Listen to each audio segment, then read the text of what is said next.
PM Modi आज राजस्थान में भरेंगे चुनावी हुंकार। राज्य की सबसे हॉट सीट चूरू में दोपहर 12 बजे करेंगे रैली। पीएम मोदी बीजेपी उम्मीदवार देवेंद्र झाझड़िया के लिए वोट की अपील करेंगे। कांग्रेस की तरफ से राहुल कस्बा मैदान में। पीएम मोदी की जनसभा में 1 लाख से ज्यादा लोगों के आने का दावा। पीएम की रैली का सीकर और झुंझुनू की लोकसभा सीट पर असर पड़ेगा। पीएम मोदी 6 अप्रैल को नागौर में करेंगे रैली। बीजेपी ने नागौर में हनुमान बेनीवाल के खिलाफ ज्योति मिर्धा को मैदान में उतारा है। लोकसभा चुनाव के लिए कांग्रेस आज जारी करेगी घोषणा पत्र। 5 न्याय और 25 गारंटी वाला होगा कांग्रेस घोषणा पत्र। दिल्ली में आज कांग्रेस सीईसी की बैठक। दिल्ली, हरियाणा, झारखंड और पश्चिम बंगाल के उम्मीदवारों पर होगा मंथन। रामनवमी से पहले बीजेपी जारी कर सकती है मैनिफेस्टो, सूत्रों के हवाले से खबर। यूपी का बागपत में सीएम योगी आरएलडी सुप्रीमो जयंत चौधरी के साथ मंच और करेंगे शेयर। एनडीए उम्मीदवार राजकुमार सांगवान के लिए करेंगे वोटों की अपील। बागपत के बाद सीएम योगी की अलीगढ़ में रैली। दोपहर 2:10 पर गभाना में जनसभा को करेंगे संबोधित। बीजेपी अध्यक्ष जेपी नड्डा का आज दोपहर हरिद्वार में रोड शो। 12:20 पर आर्य नगर चौक से ऋषिकुल ग्राउंड तक होगा रोड शो। बिहार के पूर्णिया में पप्पू यादव ने किया महागठबंधन पर इमोशनल अटैक। कहा कि कई लोगों ने मेरे पॉलिटिकल मर्डर करने की साजिश की। पप्पू यादव बिना हेलमेट बाइक चलाकर पहुंचे नॉमिनेशन फाइल करने। ट्रैफिक नियम के उल्लंघन पर पूछे जाने पर भड़के। आरजेडी नेता मनोज झा का पप्पू यादव के इमोशनल कार्ड पर जवाब। कहा कि निर्दलीय चुनाव लड़ रहे हैं, ये उनका विवेक है। बदायूं में चुनावी सभा में शिवपाल यादव के बिगड़े बोल। वोटर्स से धमकी भरे लहजे में कहा, वोट दो नहीं तो बाद में होगा हिसाब किताब। मन से धमकी देने का वीडियो हुआ वायरल। सहसवान से सपा विधायक ब्रजेश यादव और शिवपाल के बेटे आदित्य यादव भी मंच पर मौजूद थे। मऊ में डिप्टी सीएम ब्रजेश पाठक ने अरविंद राजभर से घुटनों के बल पर बैठकर मंगवाई माफी। पुराने मामले में बीजेपी कार्यकर्ताओं के नाराजगी दूर करने की कोशिश। अरविंद राजभर की माफी पर कांग्रेस हुई हमलावर। सुप्रिया श्रीनेत ने बताया राजभर समाज का अपमान। लिखा, बीजेपी ने ब्राह्मण नेता ब्रजेश पाठक को भेजकर राजभर समाज के बेटे से बीजेपी नेताओं से माफी मंगवाई। स्मृति ईरानी ने रैली में आईयूएमएल के झंडे छिपाने पर राहुल गांधी से पूछा सवाल। संविधान बचाना है तो एसडीपीआई का समर्थन क्यों कर रहे हैं। स्मृति ईरानी पर कांग्रेस का पलटवार। सुप्रिया श्रीनेत बोली, उनकी राजनीतिक मुद्दा और दिशा विहीन है। स्मृति ईरानी के बयान पर डी राजा का पलटवार। कहा कि बीजेपी सिर्फ हिंदू मुस्लिम करने में विश्वास रखती है।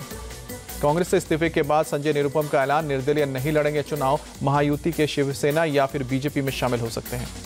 शिवसेना शिंदे गुट के नेता मिलिंद देवड़ा का संजय निरुपम पर बयान। कहा कि जो पार्टी के विकास की नीति पर यकीन करेगा उसका स्वागत है।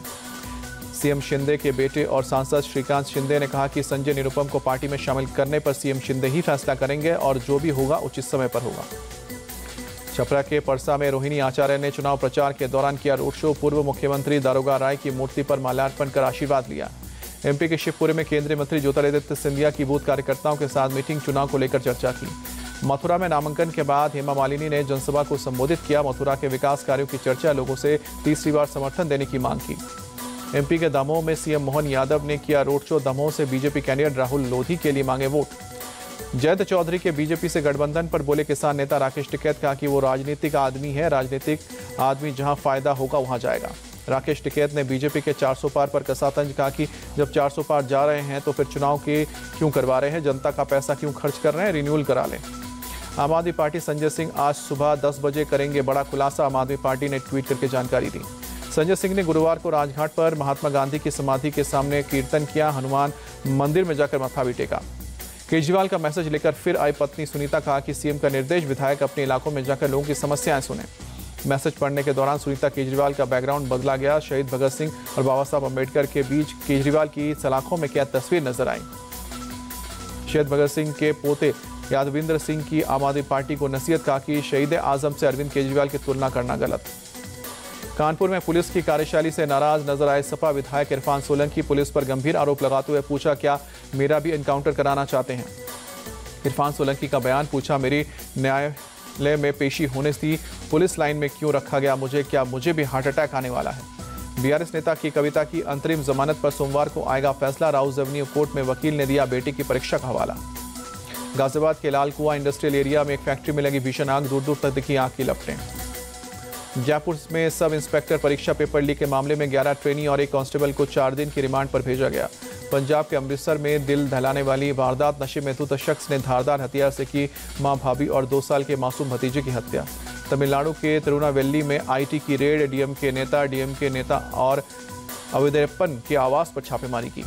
11वीं और 12वीं की कक्षा के लिए CBSE ने किया बड़ा बदलाव। दीर्घ उत्तरीय प्रश्नों की बजाय कॉन्सेप्ट एप्लीकेशन क्वेश्चंस पर होगा फोकस।